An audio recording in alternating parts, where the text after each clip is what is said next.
अगर हमारे जवानों ने इमाम हुसैन को पहचाना तो मौला हुसैन को आप में से किसी ने देखा नहीं है। आपको मौला हुसैन की सोहबत नसीब नहीं हुई। आपने हुसैन को पहचाना, आका को पहचाना लफ्ज़ों के ज़रिए। कोई मुसलमान ये नहीं कह सकता कि खुदा ने मुझसे बात की है। सब कहेंगे भाई तुमने खुदा को कैसे पहचाना? कहेंगे हमने खुदा को लफ्ज़ों से पहचाना। मौला अली को ए जवान तुमने कैसे पहचाना? का मौला अली की नहजुल बलागा से मैंने पहचाना। एक सिंपल सा सवाल है, अगर आपने किसी इंसान को देखा नहीं, उसके ज़माने में आप रहे नहीं, और आपको ये जानकारी चाहिए कि वो कैसा बंदा था, अच्छा था, बुरा था, अखलाक कैसा था, चलता कैसे था, बच्चों के साथ रवैया क्या था, या अगर कोई हाकिम गुजरा है तो आप सोचेंगे ये हाकिम कैसा था, जालिम था, आदिल था। तो किसी भी इंसान को अगर पहचानना है तो उसके असर से पहचाना जाता है कि उसने अपने बाद असर क्या छोड़ा है।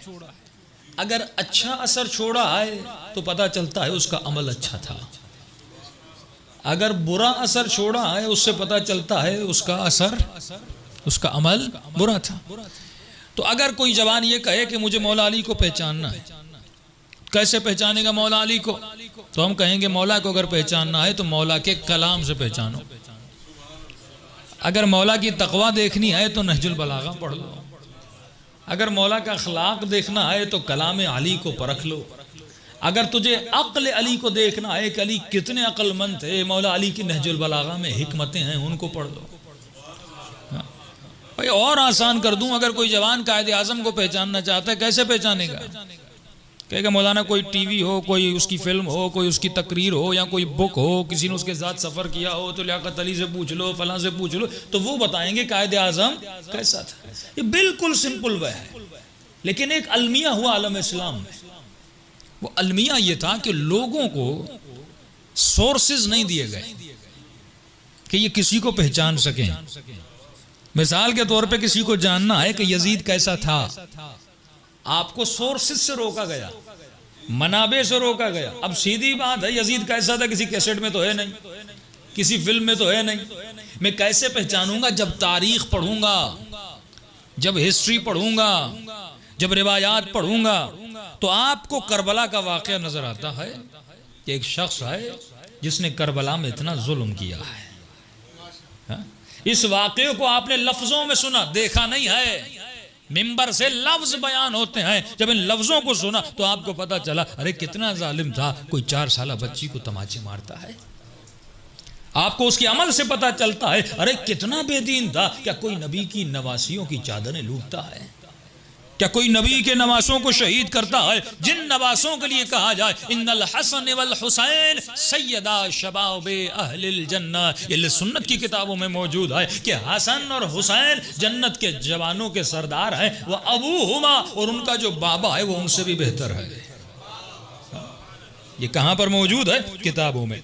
अब देखिए दो चीजें हैं, शरीयत बदलती नहीं है, कल्चर बदलता है। एक अलमिया हमारे दरमियान ये हुआ कि हमने कल्चर को शरीयत का रंग दे दिया।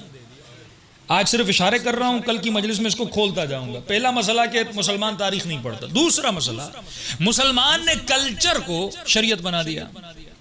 कैसे? आपको दलील दूंगा। भाई शरीयत में जो नमाज का तरीका है वो शिया जैसी पाकिस्तान में पढ़ेगा, वैसी ईरान में पढ़ेगा, वैसी लुबनान में पढ़ेगा, वैसी नजफ में पढ़ेगा। जो हनफी अहले सुन्नत है वो जैसी नमाज पाकिस्तान में हनफी पढ़ता है वैसी नमाज मक्के में पढ़ेगा, वैसी नमाज मदीने में पढ़ेगा। तो इससे पता चला कि शरीयत में तजाद नहीं है, शरीयत में यकसुई है, शरीयत का रंग एक ही है, लेकिन कल्चर आपको बदलता हुआ नजर आएगा। कैसे? जैसा मातम पाकिस्तानी शिया करते हैं वैसा मातम ईरानी नहीं करते। आपके मातम में थोड़ी स्पीड है, उनका मातम थोड़ा स्लोली है। इराक में चले जाएं और स्लो है।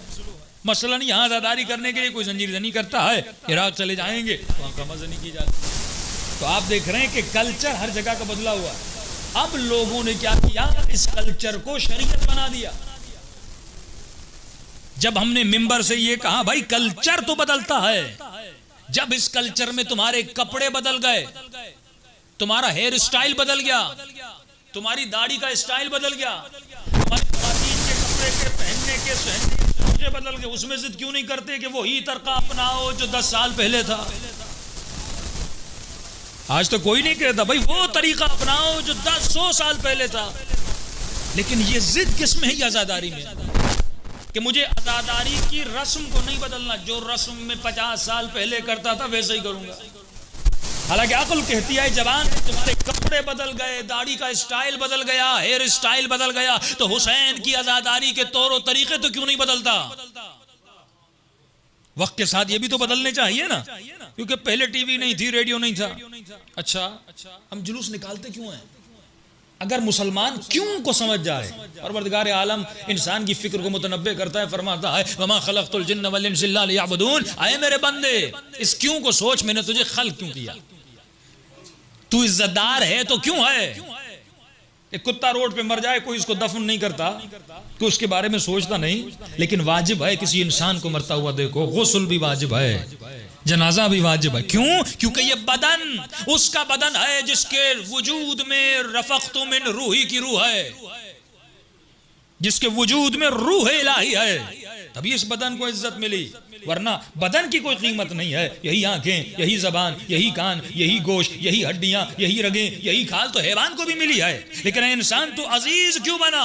तो अजीज इसलिए बना क्योंकि तुम्हारे वजूद में रूह रखी गई है। लेकिन ये कौन समझेगा? जब इस क्यों को समझेगा, जब इंसान सोचे मुझे क्यों पैदा किया गया, इस दुनिया में मैं क्यों आया, ये बारिशें क्यों होती हैं, ये सूरज क्यों निकलता है, जब ये कुरान की तरफ रुजू करेगा, जब इस्लाम की तरफ रुजू करेगा तो इसे पता चलेगा। तो मुसलमान ने अपने माइंड को फ्रीज कर दिया, इसको सोचना नहीं है, जो देखना है वही करना है, जो रस्में चलती हुई आती हैं उन्हीं रस्मों पे अमल करना है। अब दुश्मन भी यही चाहता है कि जो सदियों से बातें आपके जहन में डाली गई हैं आप वही करें, उस पे सोचे नहीं। एक छोटी सी मिसाल कि अरब जाहिली में एक रस्म थी कि जिस बेटे को पालते थे वो बेटा भी अपना बेटा माना जाता था, वो इर्स भी लेता था, वो महरम होता था, यानी गोया उसी माँ का बेटा है, जिसने पाला है उसी का बेटा है।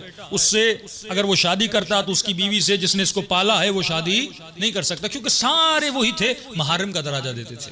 लेकिन अल्लाह की आवाज़ है, हबीब तुम रस्मों को तोड़ने आए हो, तुम कल्चर को, सबसे बड़ी जंग है कल्चर से लड़ना, सबसे बड़ी जंग है गलत सकाफत से लड़ना। अय हबीब तू अरब की जहालत भरी रस्मों को तोड़ने आया है। और मुसलमान जब तारीख को स्टडी करेगा इसे पता चलता है सबसे ज्यादा जिसने रसूल खुदा के इनकलाब को, रेवोल्यूशन को नुकसान दिया वो अरब की जाहिलाना रस्में थी।